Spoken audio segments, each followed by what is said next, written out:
që shpresoj ne ta kemi në lartësinë e duhur nesër. Ky është një moment i rëndësishëm në marrëdhëniet mes dy vendeve tona, edhe për shkak se asnjëherë më parë ne nuk kemi qenë kaq të lidhur në të paktën dy çështje të rëndësishme. Natyrisht në çështjen e Ukrainës, si dy vende që ndajmë edhe antarësinë në NATO, dhe në çështjen e betejës kundër emigracionit të paligjshëm dhe rrjeteve kriminale që e stimulojnë emigracionin e paligjshëm. Dhe besoj që në këtë të dytën kemi bërë progres të jashtëzakonshëm, ndërkohë që për sa i përket të parës, marrë parasysh edhe situata në përgjithësi gjeopolitike shumë më e trazuar, ne kemi thelluar bashkëpunimin edhe po punojmë intensivisht për të krijuar më shumë sinergji në fushën e sigurisë e posaçërisht të mbrojtjes. Në angazhimin kundër rrjeteve kriminale dhe migracionit paligjshëm, kemi arsye të jemi shumë krenar për punën që kemi bërë. Shifrat janë mbreslënse dhe unë përfitoj nga rasti i pranisë tuaj dhe i pranisë të dërguarve të medias britanike për të theksuar që referimi në shifrat e këtij bashkëpunimi shumë të suksesshëm është gjëja e duhur për publikun britanik dhe jo kultivimi i miteve, ndër të cilët dhe miti se shqiptarët janë një problem për Britaninë.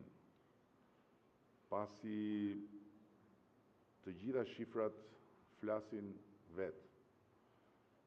Në vitin 2024, numri i shqiptarëve që kanë hyrë apo tentuar të hyjnë në mënyrë të paligjshme në Britani është disa qindra.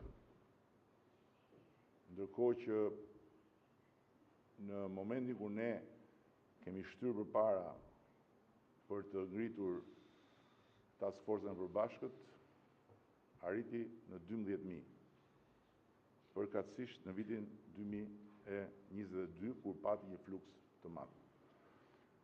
Dhe nga ana tjetër, dua që të theksoj këtu dhe një shifër që më bën shumë përshtypje dhe na bën shumë përshtypje në tërësi, ne shqiptarëve, kur thuhet se 1 në 50 shqiptarë na qen nga në burg në Britani. Kjo është një gënjeshtër e madhe që ka marrë statusin e të vërtetës, ndërkohë që në të vërtetë shifra është 1.500.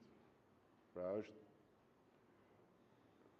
10 fish më e ulët. Dhe e fundit që dua të theksoj, në këtë unë jam shumë krenar për policinë shqiptare dhe për punën e forcave tona të sigurisë, të cilat janë vlerësuar nga vetë Home Office me çmimin e parë të Home Office par vjet për punën e shkëlqyer në bashkëpunim me strukturat e shtetit britanik, dhe vjet nuk e morën çmimin e parë që mos bënin xhelos të tjerët dhe ta merrnin dy radhas, që të jemi shumë qartë për këtë. Edhe pranojmë të jemi viktima të xhelozisë të tjerëve. Dhe e fundit që dua të them është koha edhe për të shqyrtuar një tjetër problem që kemi në Britaninë e Madhe me shumë shqiptarë të cilët kanë arritur dhe janë sistemuar në Britani shumë vite më parë, janë të gjithë integruar në jetën e Britanisë Madhe, por në kohën e mbritjes së tyre kanë përdorur pasaporta ose më saktë kanë përdorur identitet të Kosovës për të pasur pranimin si refugjat lufte, ndërkohë që largoheshin nga një vend jashtëzakonisht në vështirësi. Dhe ata sot jetojnë me dy identitete, një identitet për shtetin britanik, një identitet këtu në Shqipëri, dhe kanë probleme të vazhdueshme, të cilat mund të jepet një zgjidhje duke pas parasysh se janë qytetarë të integruar plotësisht prej më shumë se 20 vjetësh dhe janë kontribues në ekonominë dhe në jetën shoqërore të Britanisë me shumë dinjitet. Dhe e fundit është që janë 50.000 shqiptarë afro me pasaporta britanike që kontribuojnë në shtetin britanik dhe afro 50.000 të tjerë me pasaporta shqiptare që kontribuojnë në shtetin britanik si kontribues të ndershëm dhe të rregullt. Dhe është e papranueshme për ne, për më tepër pas gjithë kësaj pune që kemi bërë së bashku me qeverinë britanike, që shqiptarët të vazhdojnë të stigmatizohen sikur janë problemi i Britanisë së Madhe nga një sër burimesh mediatike. Dhe e fundit dua të them që me kryeministin kemi folur edhe për shkëmbimet tregtare. Kemi një rritje të shkëmbimeve tregtare krahasuar me më parë rreth 27%, por shuma e përgjithshme e shkëmbimeve tregtare është më pak se sa buxheti i skuadrës së Crystal Palace. Kështu që është mirë që ta rrisim më shumë. Shumë faleminderit. Especially for you, George. Well, thank you very much, Prime Minister Edi. It is my privilege to be the first British Prime Minister to come here for a bilateral meeting, and I think that is significant and reflects the closeness of the relationship between our two countries. And I'm so pleased that, having discussed this at plenum in my first week or so as Prime Minister, we're able to be here together in Albania and to have this bilateral meeting as a prelude to the EPC tomorrow. Congratulations on your election win earlier this week.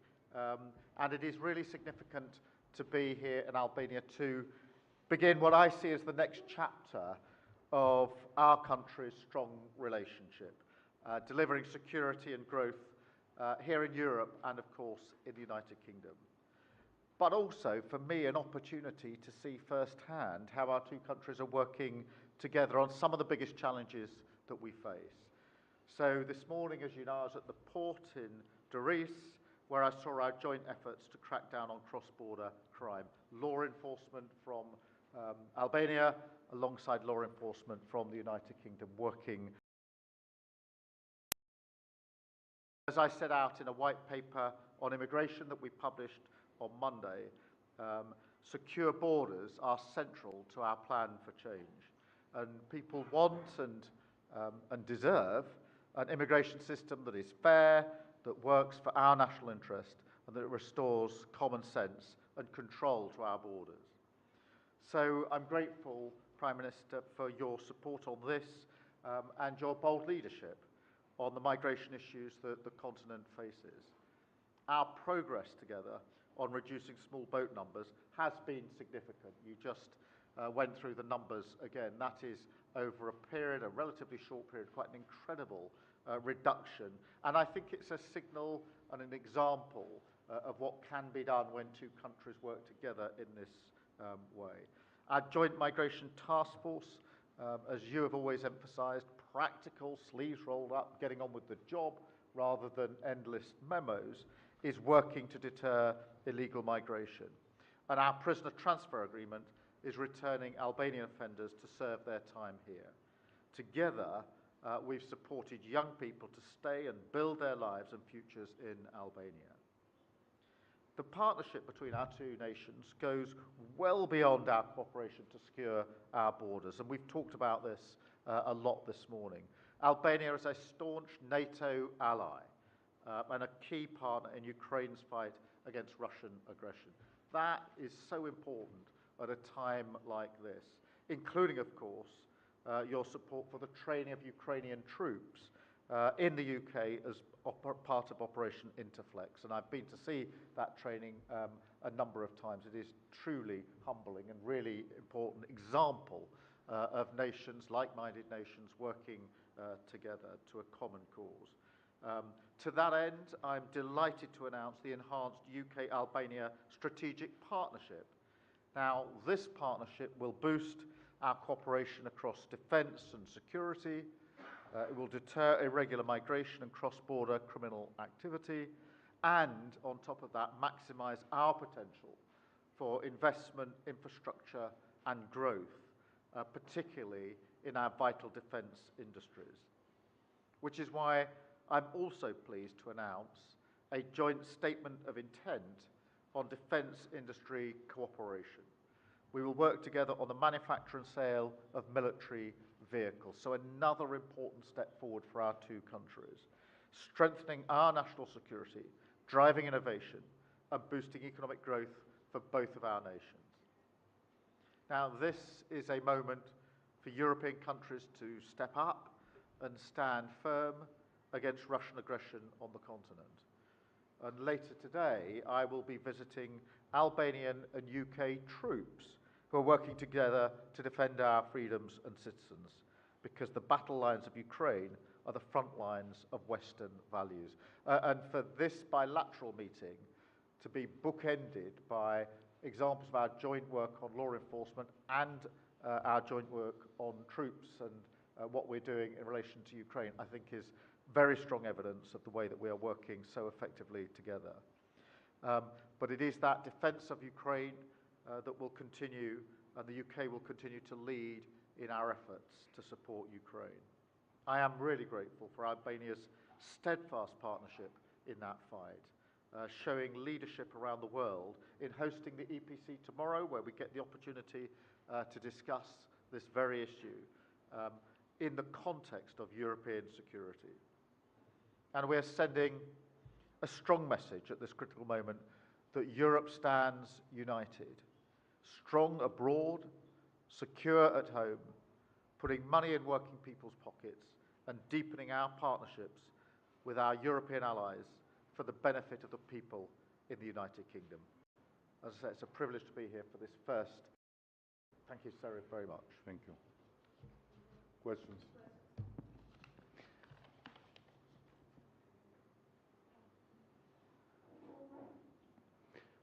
Mohamed Veliu nga televizioni Top Channel. I nderuar Kryeministër Starmer, gjatë takimit që patët me Kryeministrin Edi Rama, e diskutuat çështjen e atyre që në Britaninë e Madhe njihen si foreign hub, për t'i dhënë mundësi qeverisë tuaj për të dërguar azilantët e dështuar dhe më pas për t'i kthyer në vendet e tyre të origjinës, ndërkohë që edhe Kryeministri Edi Rama e përmendi në vitin 2022 ne patëm 12.000 shqiptar mbërritur me varkat e vogla, ndërkohë që në 2024 numri është 600, pra 94% më pak. Në tilla kushte, a ka mundësi qeveria juaj për të rritur kuotat e vizave për punonjës sezonal për qytetarët shqiptar? Ndërkohë Kryeministër Rama, sa mundësi ka Shqipëria për ta vazhduar ndihmën ndaj Britanisë së Madhe për çështjen e migracionit, për të patur Britania e Madhe në Shqipëri një facilitet të ngjashëm me atë që ka Italia për sa i përket emigrantëve ilegal? Faleminderit. What we discussed was the effectiveness of the arrangements we've put in place in the last 2 to 3 years with the Joint Migration Task Force, which has led to that dramatic reduction in numbers, down, as you rightly say, from 12,000, a 94% decrease. And we discussed how that work through the Joint Task Force could now be expanded to other countries in the region, and how we could make it even more effective. We also discussed, coming out of my meeting, how other cross-border criminal activity and how our teams share not just operations but intelligence. I think that is where this particular model has been at its most effective. And the Prime Minister, Edi, and I think alike in the sense that we prefer not to talk about a problem and walk around it over and over again, but to just get on, roll up our sleeves and deal with it. And that's the nature of the task force, an operational body, and some of the work I saw this morning is work I'm very keen to support, and I think is an example to others. Thank you. Për sa I përket pyetjes lidhur me replikimin e modelit që ne kemi sjell në Shqipëri në bashkëpunim me Italinë, unë e kam thënë qysh në kryetherës që ky është I model I cili kërkon kohën e vet për tu testuar e para.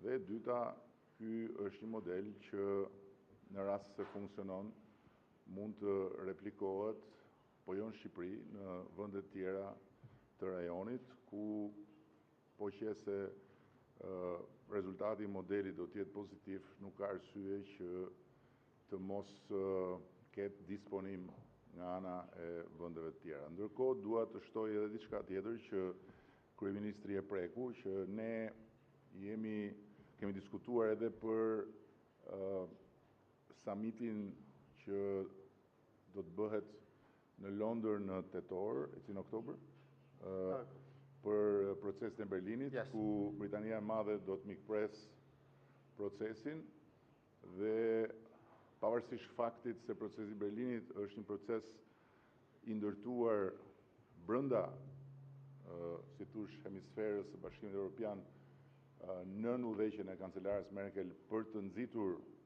bashkëpunimin rajonal në funksion të integrimit edhe evropian, ne gjykojmë se do të jetë shumë pozitive dhe një vlerë e shtuar që në summitin e Londrës vendet e rajonit të kenë edhe një dritare diskutimi për marrëdhënien mes Britanisë Madhe dhe Ballkanit Perëndimor në drejtim të bashkëpunimit ekonomik dhe tregtar, në drejtim të nxitjes së investimeve britanike në rajon dhe në drejtim të asaj që tha kryeministri, shtrirjes së kësaj bërthame shqiptaro-britanike të luftës kundër emigracionit palishëm dhe rrjeteve kriminale në të gjithë rajonin, për të pasur një rrjet rajonal të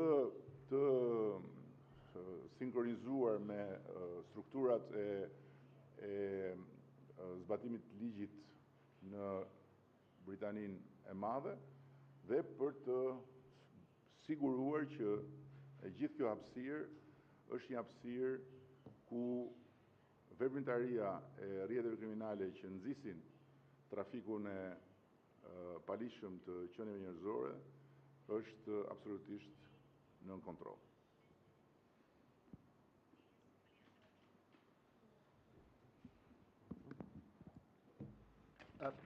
Chris. Christopher Hope, GB News. Prime Minister Edi Rama, you sound there like you're ruling out hosting an offshore processing centre for the UK, for migrants who arrive illegally in the UK. Is that right? Or are you willing to have this model for the UK to support our attempts at dealing with this illegal migration crisis? And to you, Sir Keir Starmer, you are in talks about return hubs. We've learnt that today with a number of countries. Which countries are you talking to? And when will the first migrants be sent overseas to be processed? And will it see migrant hotels emptying more quickly than currently?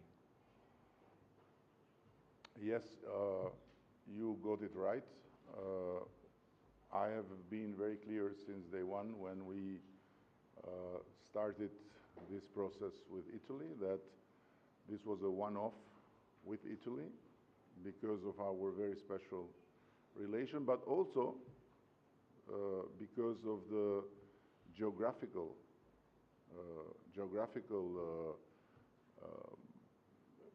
situation, which makes a lot of sense. And to be very frank with you, we have been asked by several countries if we were open to it, and we said no, because we are loyal to the marriage with Italy, and the rest is just love.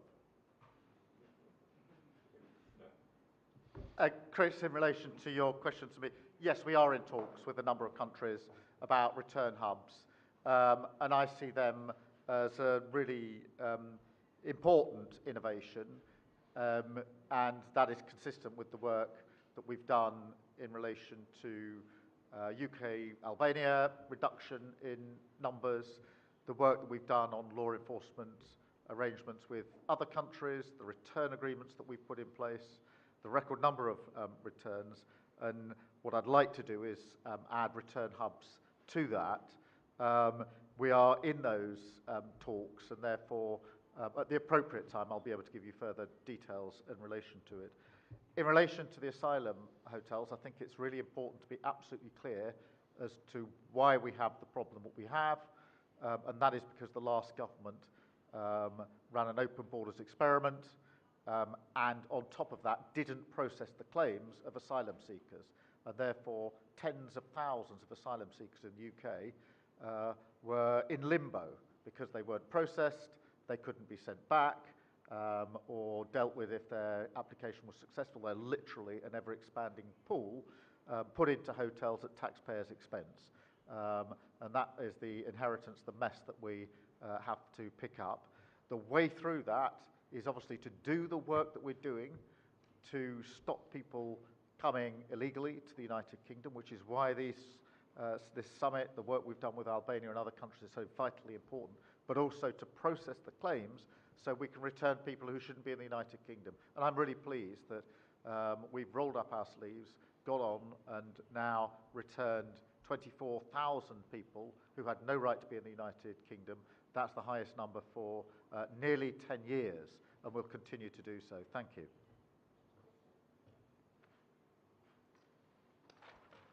Thank you. Chris McKeon, Press Association. A question to both of you gentlemen on Ukraine. Vladimir Putin has declined to attend peace talks in Turkey today. Is there any hope for a ceasefire in Ukraine, and what is your message to Vladimir Putin?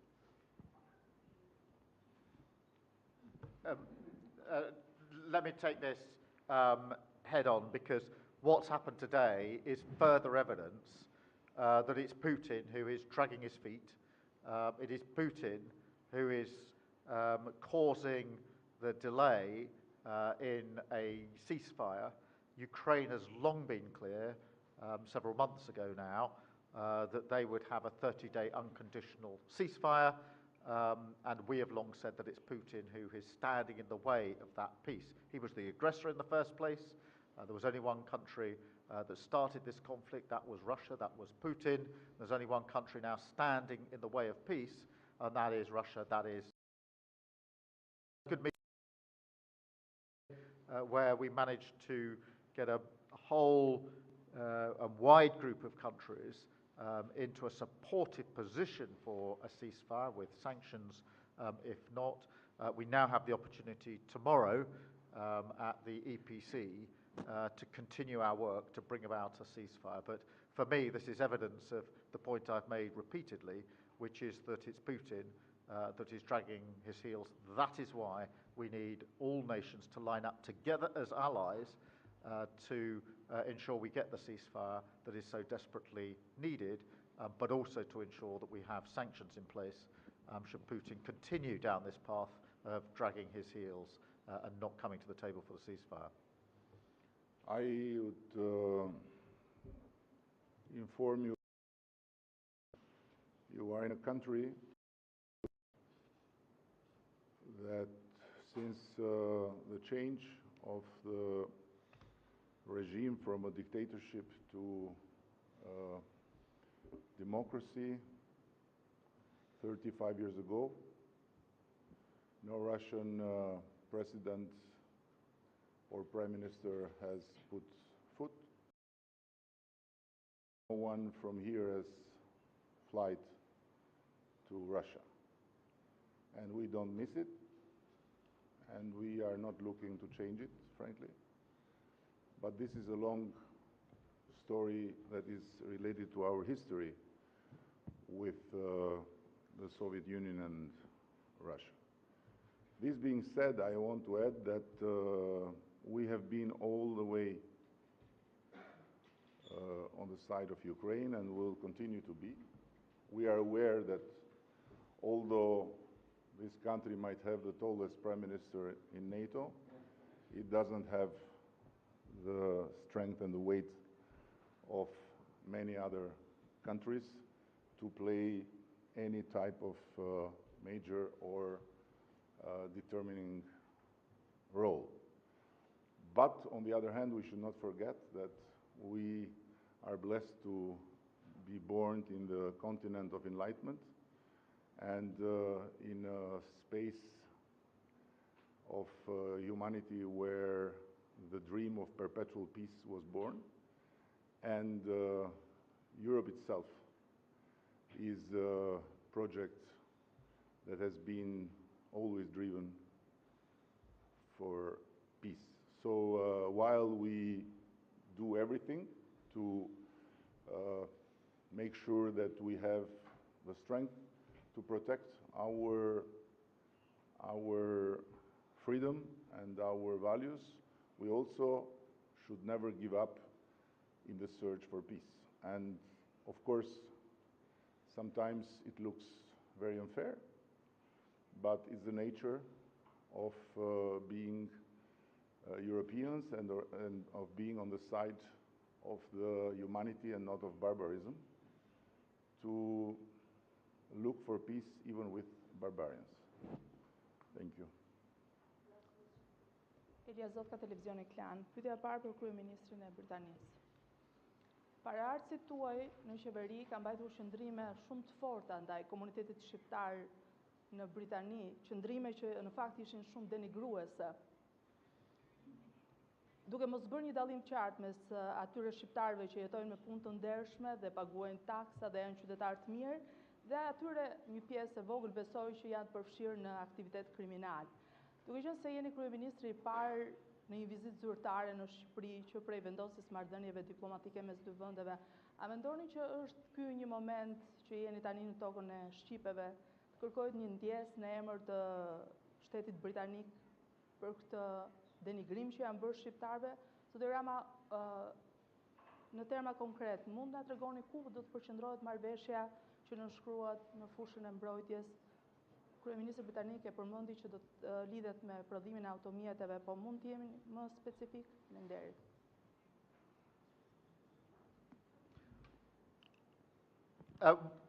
Look, I think the fact that I'm the first British Prime Minister to be here in Albania having a bilateral meeting should be seen as a statement of intent as to the regard that I hold Albania and this Prime Minister, Edi, in and the nature and strength of our relationships. And I won't comment on previous Prime Ministers in Britain, but my approach is not megaphone diplomacy. It is to do the hard yards of actually dealing with the problems that we have to address. I'd rather not shout about a challenge and a problem. I'd rather roll up my sleeves and seriously and pragmatically get on with solving it. And that, I think, is what we've proved in the last few months and years has been a much more effective way of dealing with the issues, including the joint work we saw today on law enforcement, which deals with very real issues of cross-border crime. We can't pretend that they're not there. But then equally, the training with the troops this afternoon, which is a moment I think we're both very proud of, that our troops, our militaries are working together in that way. Thank you. But we have to be fair and to not forget that it was not any British Prime Minister that did anything to offend the Albanians and to single out the Albanians. There were few other individuals that did it, but there is no excuse to ask because they were taken out from the British people by vote. So cursing the Albanians was not a good idea because the curse went back and they are now out of the parliament. So it's enough. We don't need more than that. And on the other hand, I have to say that what we have said repeatedly is that we are now in a new era, and that's why the government is in a new phase in terms of building up the military industry and the production. And what we are doing with a great ally with an incredible knowledge, let alone the money, although they always complain, the Brits, that they don't have enough money, but I wish they knew that they are very rich. No, really. I wish they knew how rich they are. And we are very honored to have this partnership, hopefully starting with producing vehicles that will serve, of course, our common purposes, and then from there to more the merrier. So this is the understanding, and I want to again underline that for us is a big honor to have the British Prime Minister visiting our country, and as Keir said, is the most important, the most profound, and the most appreciated gesture of respect and of high consideration for our small country. So we look forward to build more on walls and make a strong building of our relation. Thank you so much, and enjoy Tirana. As I said to the Prime Minister, we are fighting to make sure tomorrow you have Albania weather, not London weather. But if it will be rain, you'll take the blame. Thank you.